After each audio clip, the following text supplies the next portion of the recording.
Well, let me begin. I think the last speaker will arrive. She already sent me an email after I sent a reminder, so I think she will come. So, hello everyone. Let me begin this session. So, I am Yeun Shin from Seoul National University. So, today I'm very happy to have you to this session of the conference International Day of Women. Congratulations. And the Day of Women in Data Science. And the session is titled Research and Other Stories of Korean Women Leaders in Data Science.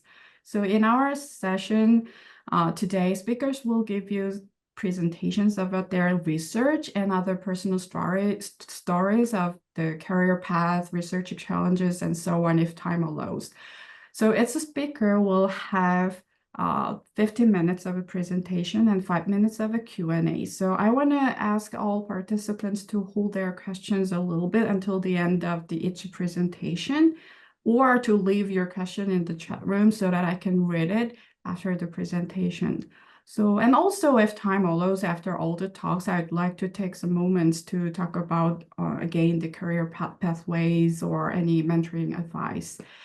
So it is my pleasure to introduce our first speaker, Dr. Seo Park, who is an assistant professor in the Department of Industrial and Data Engineering at Hongik University. So she has a PhD in statistics from Iowa State University and worked at the Indiana University School of Medicine and Rosenstrief Institute prior to her current position. So she will present on today. Well, I think she's trying to share the screen, right? So the title is, let me see, the modified respondent derived sampling aided with a smartphone to assess the health and nutrition status of a population in an armed conflict zone. So please welcome Dr. Park, and it's now your time. Thank you, Dr. Shin. Let me share the screen first. Can you see the screen? Yes. Okay. I'm flipping the slides. Can you see that also? Yes. Okay, sounds good. My name is Seo Park. Hello, everyone.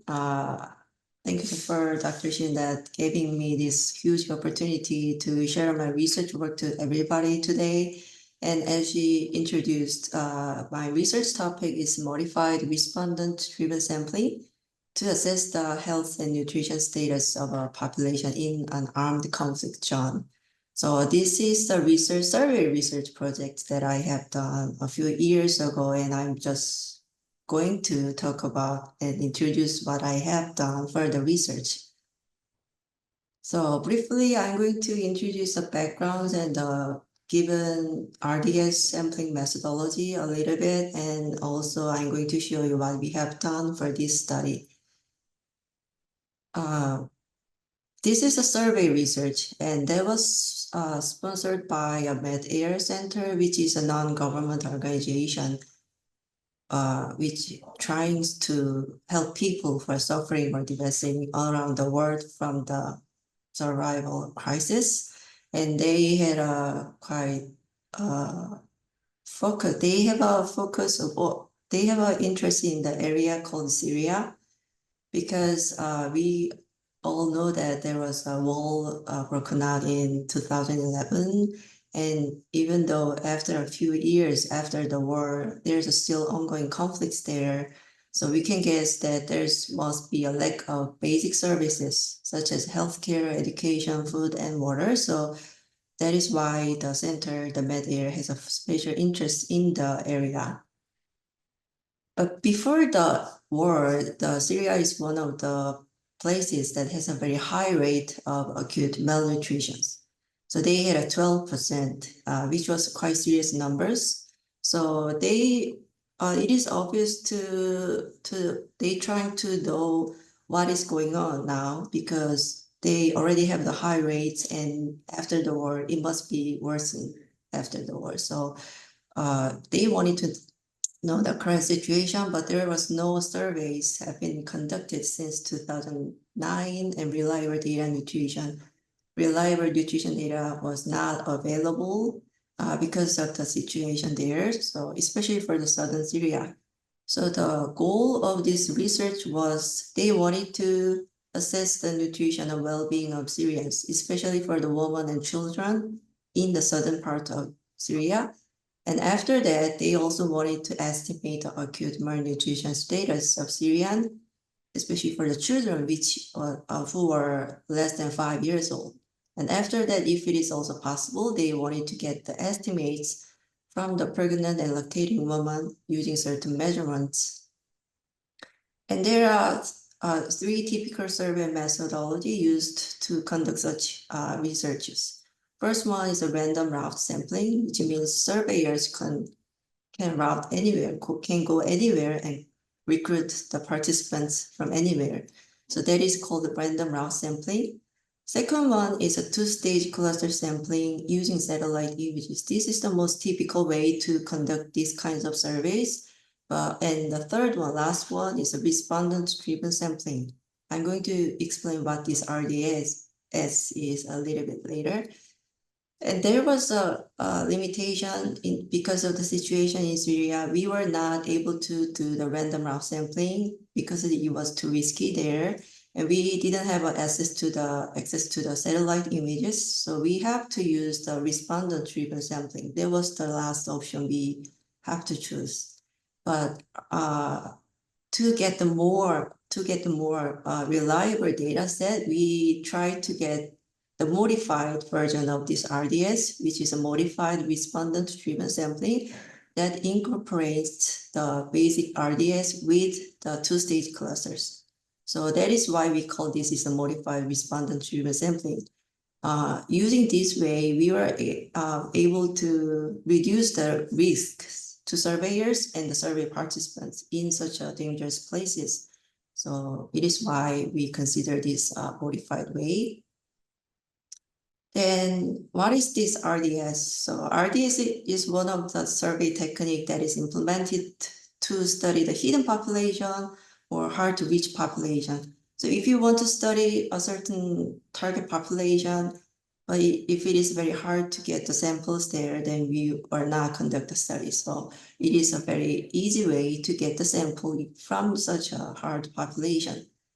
It is called variation of chain reference sampling methods because respondents are selected not from the sampling frame, but from the friendship network of existing members of the sample.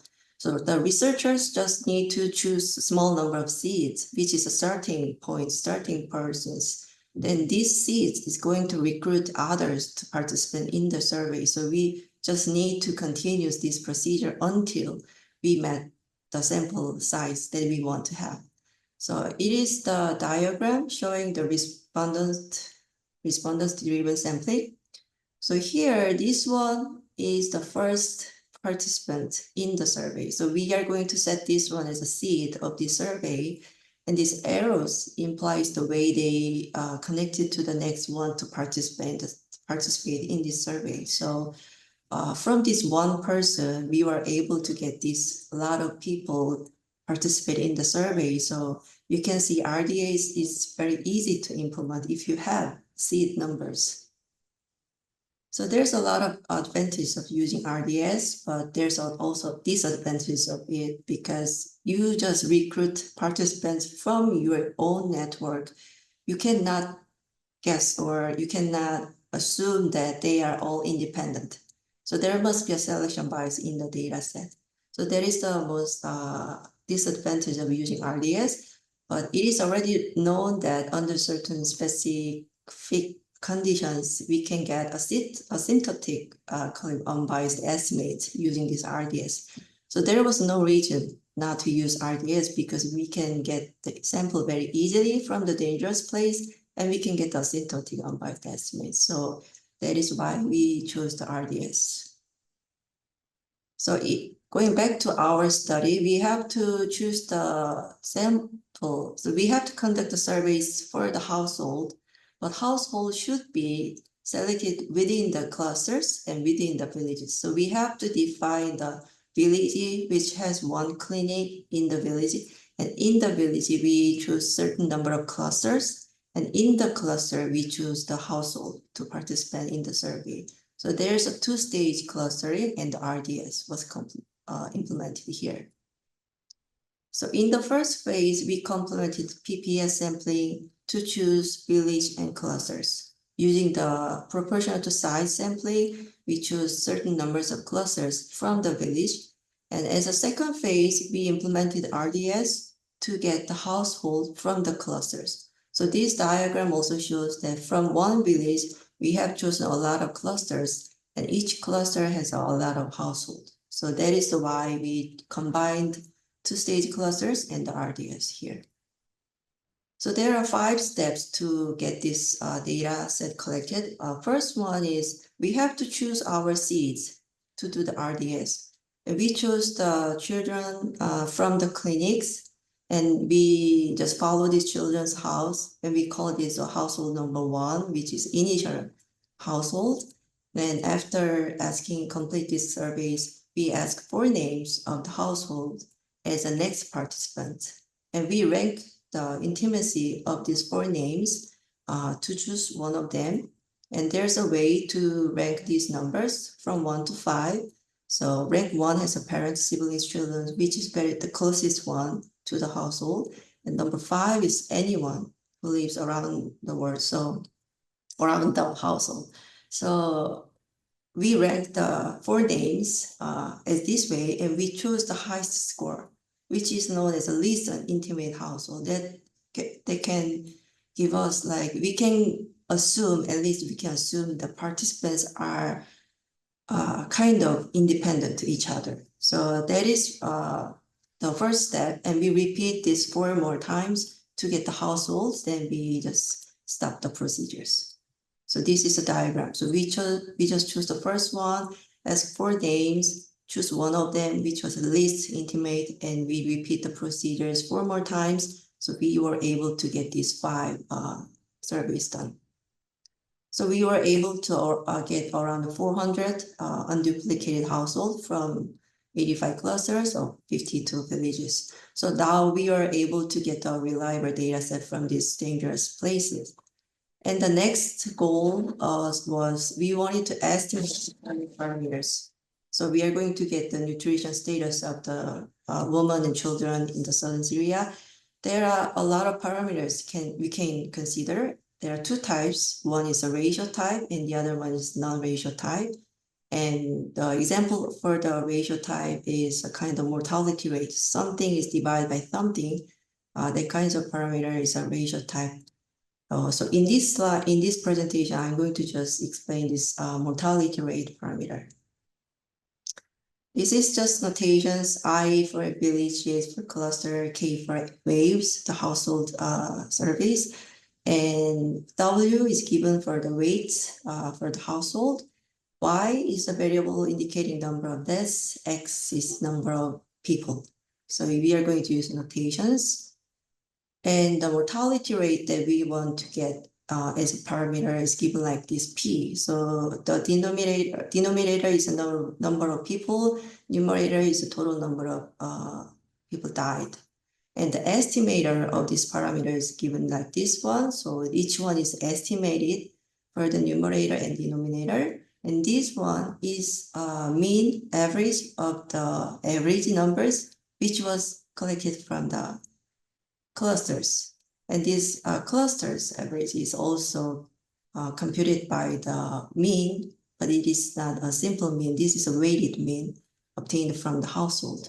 So when you find these appropriate weights here, then you can get the estimator for these parameters. So this is what we have considered for the mortality rate estimation.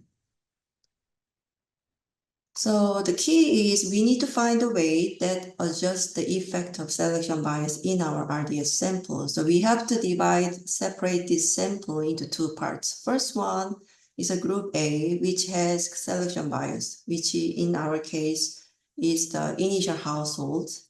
And the other part is going to be grouped as B, which has no selection bias.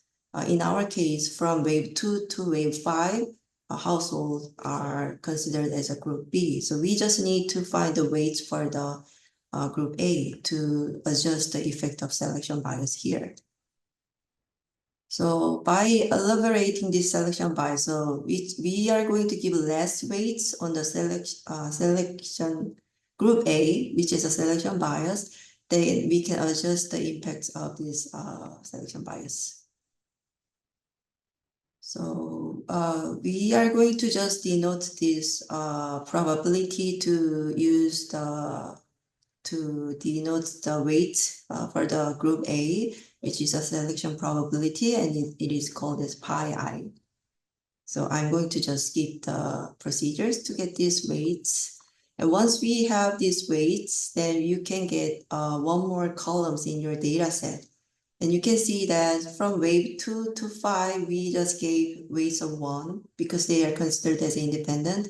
An initial household has less than 1 weight, which is a less weight compared to others. Then we can adjust the selection bias. So we were able to get these results. PSW is what we got for this study, and naive is just the naive one, so it's just average one. So it didn't consider the selection bias or any adjustment.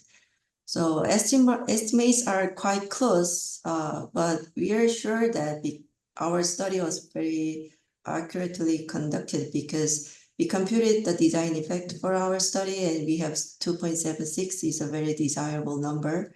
So we were certain that our modified RDS design can mitigate the exposure of so we were able to get a reliable data set using this modified RDS sampling design, and we were able to get the synthetic estimates using this methodology. So we were very happy to get this way conducted and produce the reliable results. So this is what I prepared for the study. So this is all I prepared. Thank you for the listening. Thank you very much. So we now have a few minutes for questions. So please use the Q&A chat room or raise your hand to ask a question.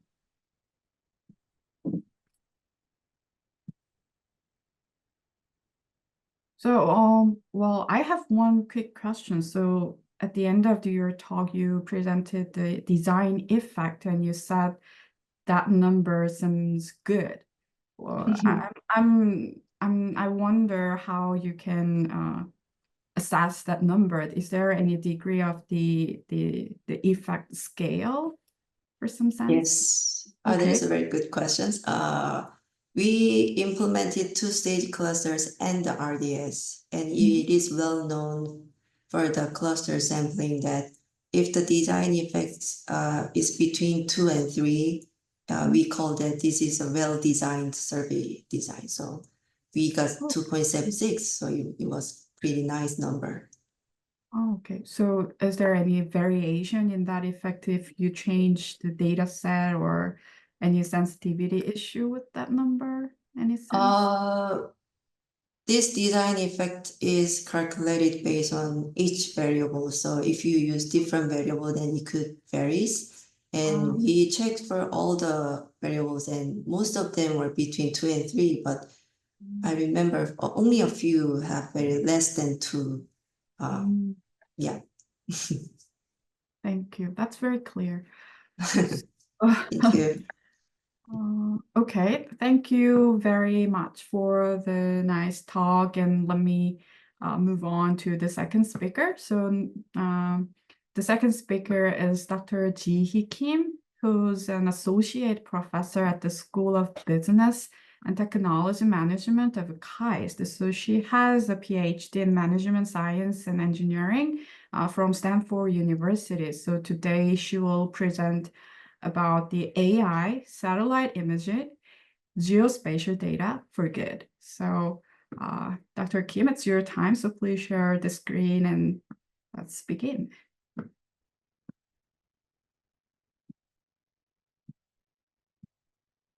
Do you see my screen? Yes. Do you see now? Yeah, No. it's good. It's good. It's good. Okay. Hi, everyone. I'm Jae Kim from KAIST. Thank you for inviting me to this great day. I don't think I've ever, before I move on, I'm an economist. So I'm an economist originally studying economic growth and inequality. So in this economist community, I don't think I've ever had like this nice day set up for like celebration. So I'm really happy to be here and thank you for having me today. So today I'm gonna present my interdisciplinary team's work since 2019. So it's been more than 5 years that we've been working on this. So it's titled AI plus satellite imagery plus geospatial data for good. So in this cover, what you see here is, I don't know how many of you recognize this. This is a map of North Korea, but it's made up of almost 35,000, almost 2 kilometer by 2 kilometer grid. So we kind of like divide North Korean up into those 35K squares. And for each square, we get a score, which represents the economic development in that region. So we created this map using an AI model analyzing satellite imagery. And it can be applied not just North Korea, for other countries as well. So I'll introduce why we started working on this project and where we are headed for our next step. Okay, so this is our team. So we have 4 co-PIs, not just me. We have 3 economists, and Mi Young Cha here, who is also a woman. He's a data scientist and computer scientist. She's leading this big technical team in our interdisciplinary team. And we have 2 PhD researchers who are in one computer scientist and one geographer. And we also have many students working on this project in computer science and in business and economics. So we are like really interdisciplinary. And we have been working on this since 2019. And our mission can be summarized like this. We wanted to provide geo-referenced measurement, like measurement with the geolocation tagged in it, and analysis where they are needed the most, and cost-effective and innovative ways to support these SDG goals and reduce data gaps. So what we mean by that is like what we mean by where they're needed most was the countries who don't really have many resources to do traditional surveys, or they don't really have administrative records provided by government. Like if you think about, if you live in one of the advanced economies, relatively speaking, you still may complain about there's not much data, but compared to developing countries or underdeveloped countries, we have so much data. We have so much richness in data. In case of South Korea, we have like for every block, we know how many people are living there, how many young generations living there, older generations living there, and we have this credit card transaction data, we have the traffic data, we have mobile traffic data, we have so many, and we have enough economic resources to regular surveys like census or like panel data construction. We do have those resources, but once you think about developing countries and underdeveloped countries, they don't have the luxury of having or construct these data sets. So we wanted to help those regions in a very cost-effective way. So that's why we thought about satellite images, because they are, if it's low resolution, it's free. It's if you go to Google Earth, then you can get it for free.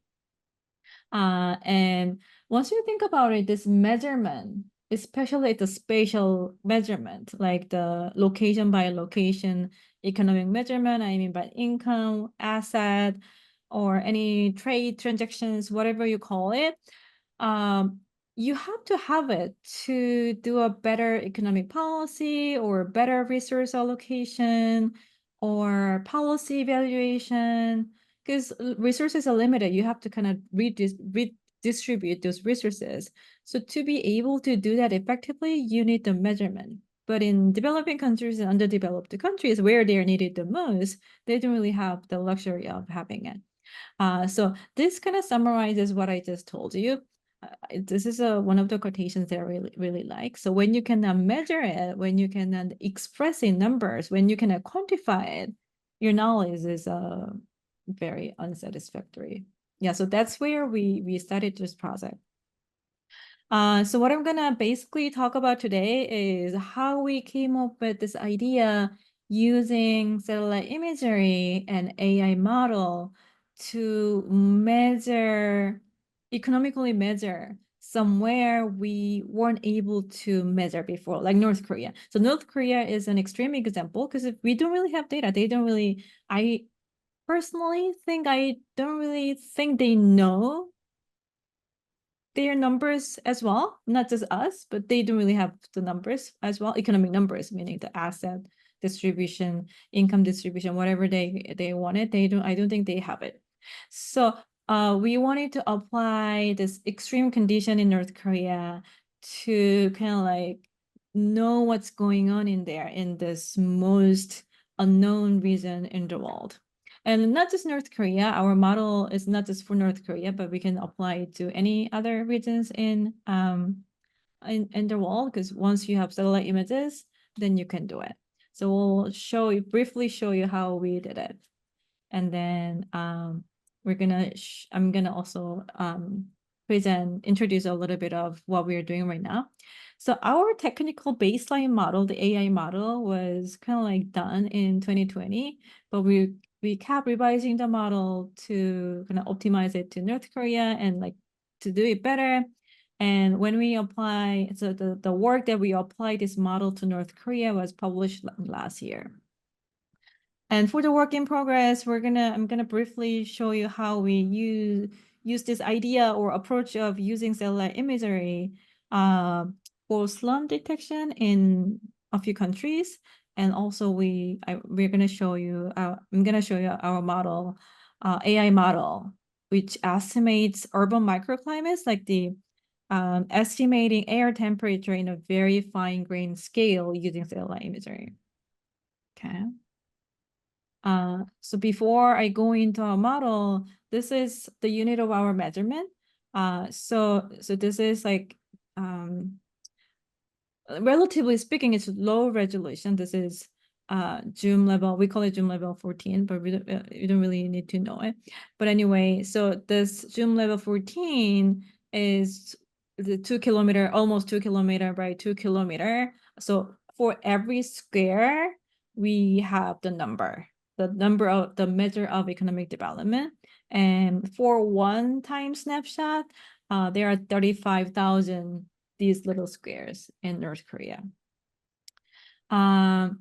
So this is what I covered last. This is just and so like using satellite imagery plus combining satellite imagery plus machine learning to spatially measure like economic indicators like assets, income, like production. This is not new. We are not the first team to try this, but all the existing models that existed before us required data set to begin with. Meaning, for example, the most groundbreaking work was published in 2016 in Science, and that work they were using satellite imagery to estimate assets in African villages. But to apply their model, we need the data to begin with, because we have to train the model with the data. So for African regions, people have done some surveys already, so they were using it. But for North Korea, once you think about it, we don't really have those economic labels, like the at the very fine grain level, we don't really have the labels. So that was the problem. And not just North Korea, in many developing countries and underdeveloped countries, those regional economic statistic data, there isn't much. So we wanted to challenge this problem. So our task here, how we define it, is how can we measure economic development at a more fine-grained regional level, not just district level, but going more detailed than that, without any ground truth economic data. So the novel idea here was that because we don't have the absolute number, meaning we don't have the data for absolute level of income, absolute level of asset, because we don't really have those data, we cannot really train it. So instead, why don't we change the problem a little bit to just let's rank, like which region is more developed than the other. I mean, the ranking data set may be easier to generate or easier to label by experts than the absolute level of income, like GDP or the asset, the local house prices. So for to train our model to rank, we only need relative scores. So that was the idea. So for the relative scores, the humans expert have to come in and provide this to the AI model. Okay, so this is how the model worked. So to see whether this model will work or not, what we did was we first tried to South Korea, where we have many data to evaluate. So we first run the model in South Korea without using ground truth labels. And then we evaluated the model results with the data set, the truth data set. That's what we did. So once we found out that it works pretty well for South Korea, we moved to North Korea. That's how we did. So we first collect satellite images covering South Korea, and we label them with urban, rural, uninhabited, which is easier to label. We did it for 1,000 images. And then using this information and some image RGB information, the clustering algorithm will cluster images into similar images. Like this is an example, and it shows the clustering results, which did a pretty good job. If you can see, you can cluster number 1 is very homogeneous in terms of its feature, and cluster number C is more like dense residential area, and cluster cluster number 17 is more like very well planned farm area, right? So they did the clustering algorithm did a pretty good job. And after that, what we did was, this is where the experts come in. So here in our South Korean case, we had 21 clusters. We optimized on the number of clusters there. And using this cluster, the humans come in and experts come in, and they evaluate these clusters by the level of economic development, just by looking at the images itself. So for this problem, we asked experts to evaluate in the order of economic development, but you can use other criteria. And also, if you have data, these ordering, the relative ranking can be done by data as well. So in this example, what it shows is the humans or an expert came in, and what they told us was like cluster 2, 3, and 7, they look most advanced, but I'm not really sure the rankings between these 3, but that's fine. And 2, 3, 7 is relatively, it's more advanced than cluster 10.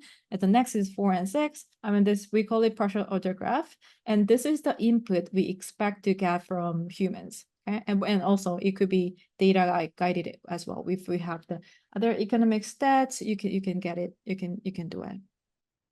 And then the next step is the model learns to score, meaning to assign a number between 0 and 1 in a way that preserve the rankings in the partial order graph that's given by the human. And then finally it'll be done with the whole scoring of South Korea. And it worked pretty well.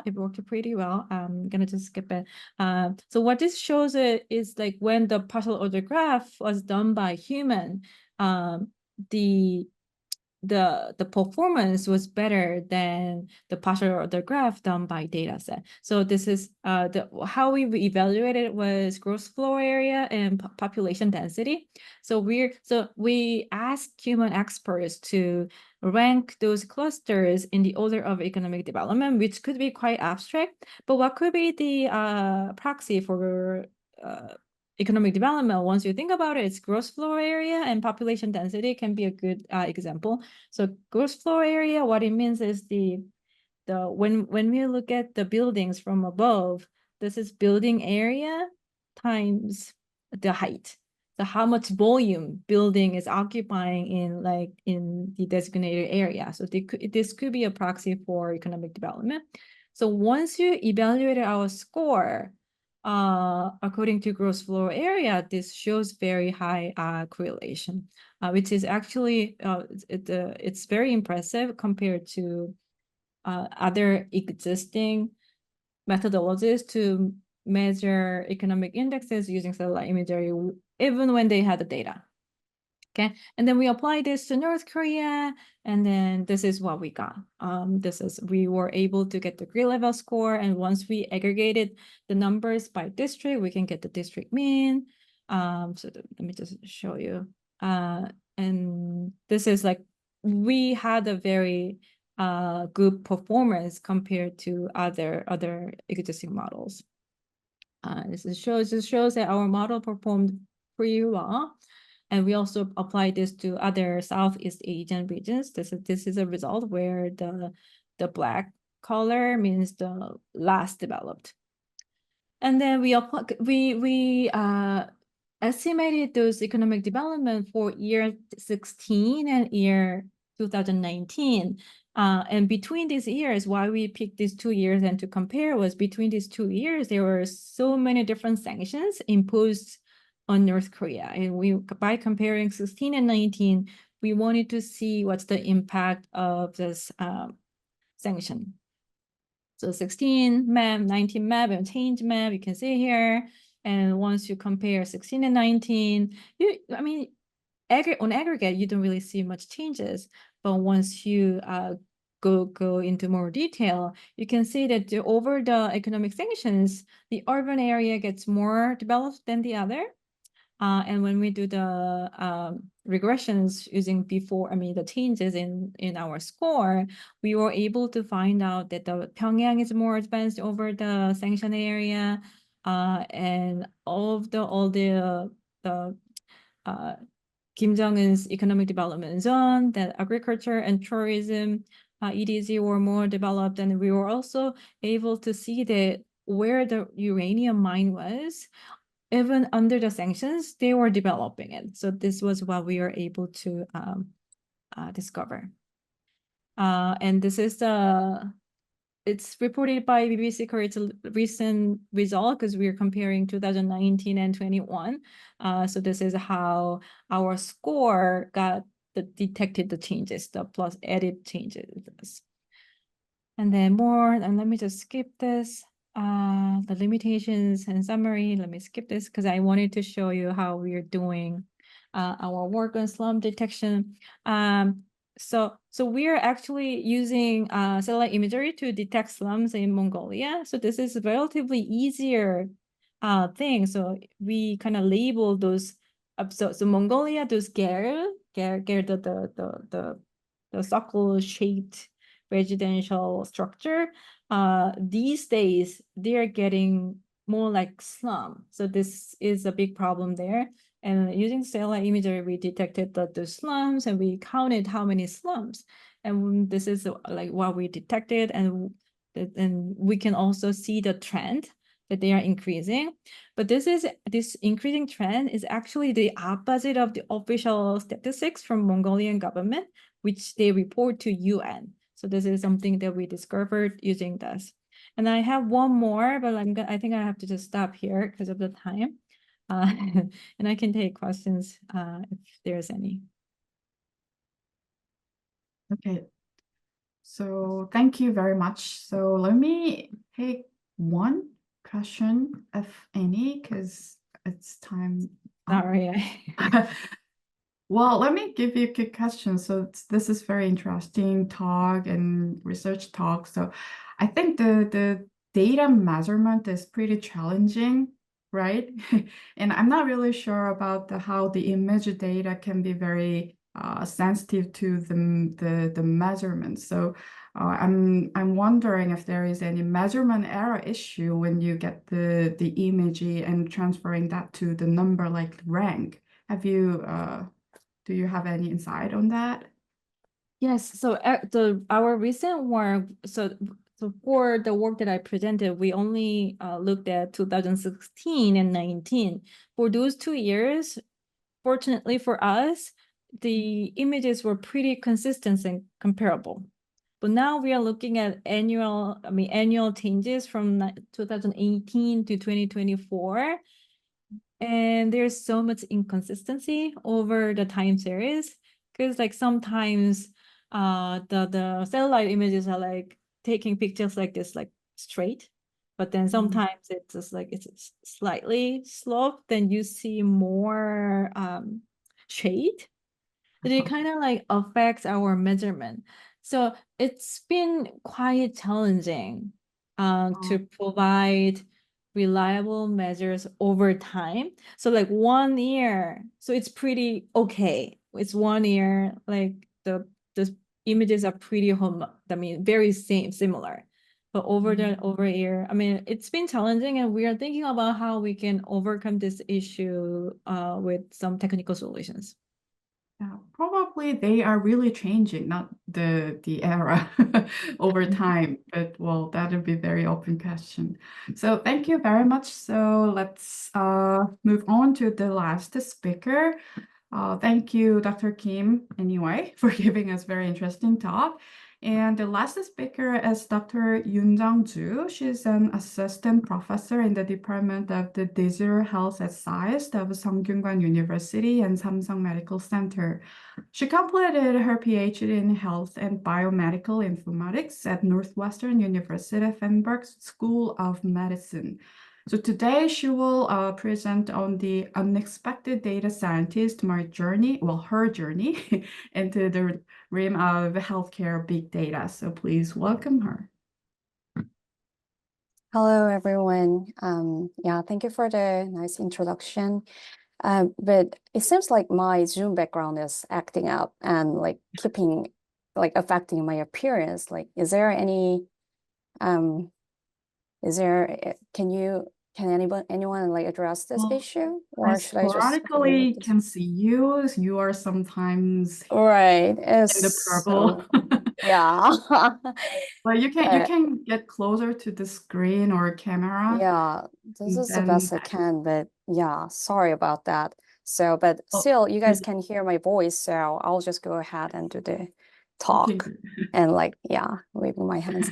Yeah, so it's my great pleasure to be here today with all of these great speakers. So I'll giving a talk titled "The Unexpected Data Scientist."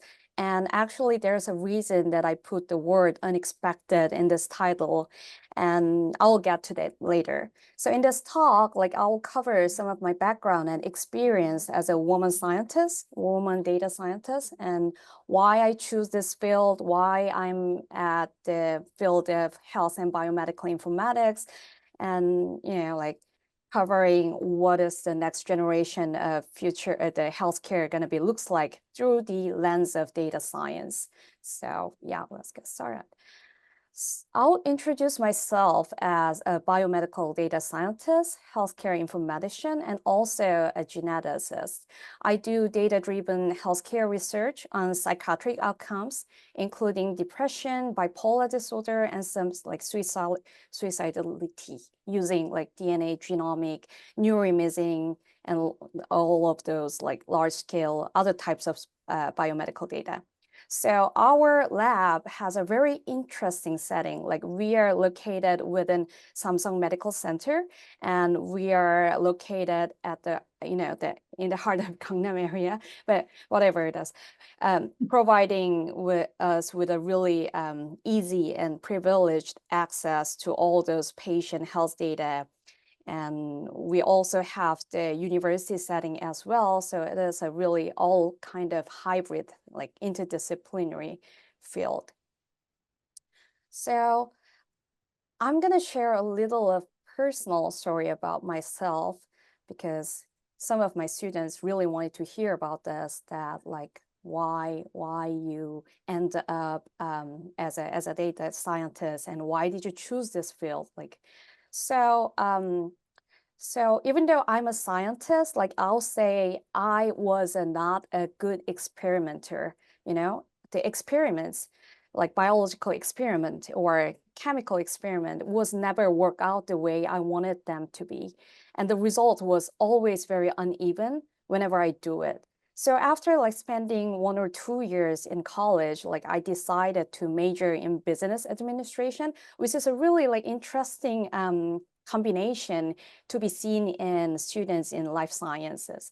So as an undergraduate, I wanted to pursue a different direction after graduation, like different than other, life science major students. So, so I major in business administration, and then like I decide to work as a research assistant, RA, for a few months at a global consulting firm. And at that time, like I happened to work with a very like conglomerate electronic company that I cannot name, but you know where it is. And they were strategizing how to monetize those personal mobile data. And that was like more than 10 years ago, and at that time, like even the word data science was very unfamiliar to the people. Like nobody really heard about that words, why their data is science, how come they are connected. It was such a buzzword at that time. But like during my internship at this consulting firm, like I realized the potential and the importance of the myriad of data that will be collected in the future.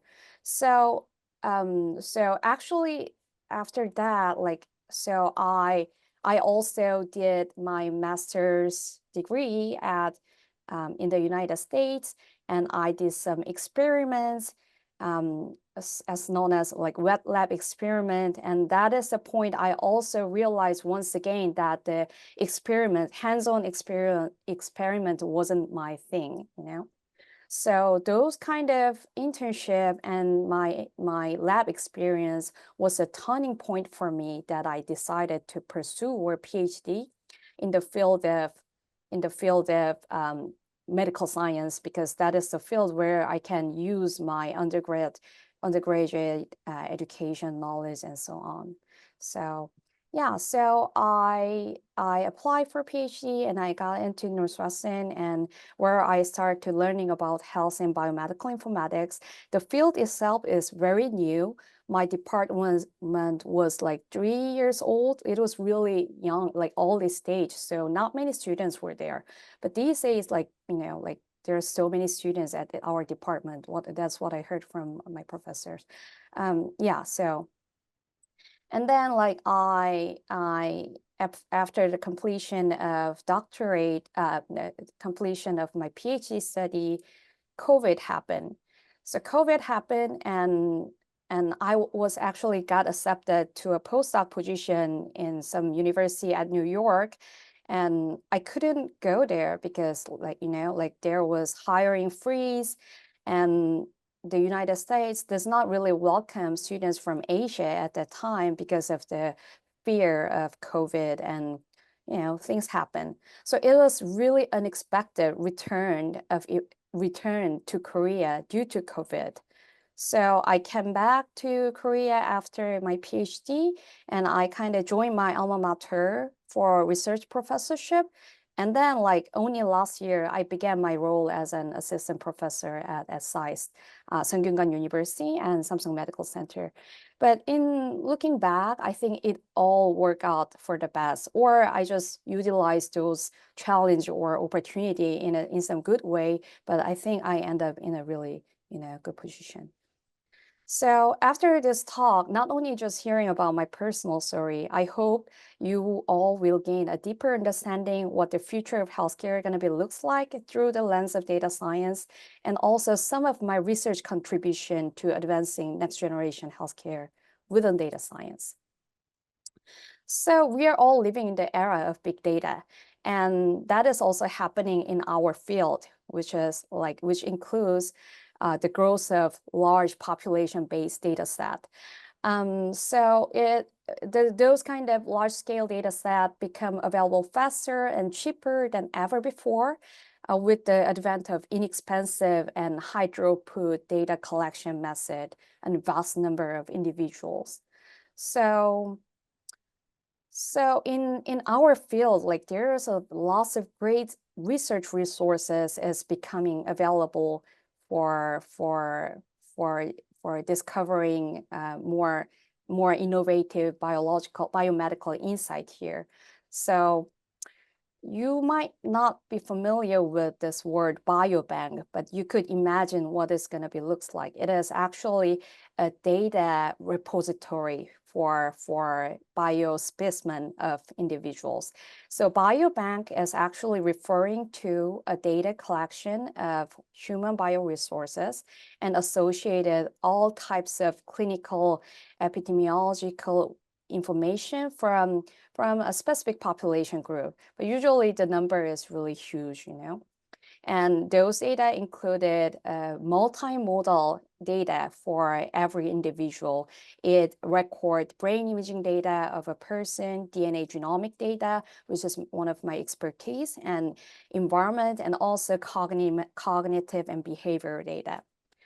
So here's actually the list of biobank database I use in my research.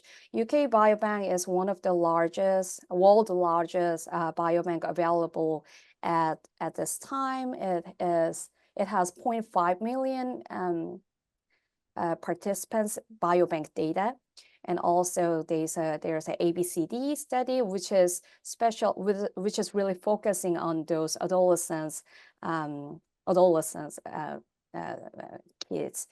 And then Korea also launches some initiative called COGAS, and also I don't know the English name, but some 국가 빅바이오 데이터 사업, something like that. So they're gonna launch almost 1 million number of participants for the next 9 years. And that is a really important change in this field. So I also brought some article for better understanding of all what is happening in this field. This is one of my favorite article back in 2020. This piece actually highlights the needs for innovation in the field of healthcare data in the wake of the change brought by COVID virus at the time. So the pandemic has really undeniably led to a significant change in our life, and it is also requiring some really big changes in hospital setting as well, like handling and making use of large-scale health record. And it is highlighting that, the article is highlighting that our current the hospital system or health data management system requires a significant upgrade to meet those evolving demands in healthcare. So before moving on, let's clarify this term, like EHL. Is any of you guys heard of this term, EHL? EHL is, simply put, EHL is a digital version of a patient's paper chart. So they contain medical and treatment history of a patient and can be shared across different healthcare settings, provide a very comprehensive overview of a patient's health journey, So it includes a range of data, including all those demographic data, family history, medication history, and those daily charting and their lab test result, basically everything. It's another biobank. So our current the problem is that like our current medical data system are excellent at recording patient information. There's a tons of data accumulated every single moment, and they are really comprehensive, organized, and easily accessible. But while those systems are really excelling at data storage, they often fall short in terms of data utilization to improve and support healthcare services, you know? So the article covers several directions suggesting what should next generation healthcare looks like. And one of the points emphasized the needs of master plan, like a patient master plan. Patient master plan, you can think of it as a roadmap that outlines a patient health journey, providing a holistic overview of their health status. And in another point, the article calls for the needs to develop some clinical decision-making algorithms. And like based on this algorithm or logic flow, like the healthcare providers can provide more unique, customized experience, medical service to each one of the patients. But how do we achieve these ambitious goals? And the answer is actually lies in large-scale biomedical big data. So this picture is actually a bit outdated, but I think this is a great illustration of where healthcare is headed with data science in the future. So in today's hospital, if someone is diagnosed with, let's say, major depressive disorder, they are prescribed with medication that works best on average, which may or may not work for them. But in the future healthcare, like we'll be able to profile each person based on their biological data, like such as their genetic data or brain imaging data, and then prescribe medicine that fit into each clusters. And this is actually called the initiative called precision medicine, which this is actually, the name is coming from the national initiative launched in the United States, launched by the Obama administration with a very ambitious vision and huge amount of funding. So every researcher in this field, try to delve in those initiatives. So I'm sorry to bother you. You have 2 more minutes, so this is the okay. talk. Oh So yeah, that is wrap up. Yeah, soon. I have too many, but it's okay. So yeah, so I was going to show you that so there is a huge number of discovery was made from our biobank data analysis. And what you are seeing right now is the number of 22, the chromosomes that human has. And each point is indicating the discovery made for each single location of the chromosomes. So actually, there's a lots of method has been developed. It's called genome-wide association studies or phenome-wide association studies, which is. So we have one last minute. Oh, okay, sorry. Sorry, yeah. Sorry to bother you, but I have to. Yeah. So, and I performed some research with this, and I'll say this is the last slide. Yeah, this is what I have performed for utilizing those kind of large scale biobank data set. And I predicted the adolescents with high suicidal risk based on their imaging data and also their genetic brain imaging data also and their genetic data. And lots of data has been putting on this. So here's a scenario that what we can expect for the future of healthcare.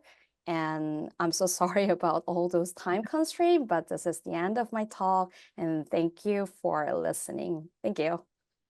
Thank you, everyone, because time's up. So let me wrap it up. And if you have any question, please contact to the speakers directly to the email address or else. Thank you.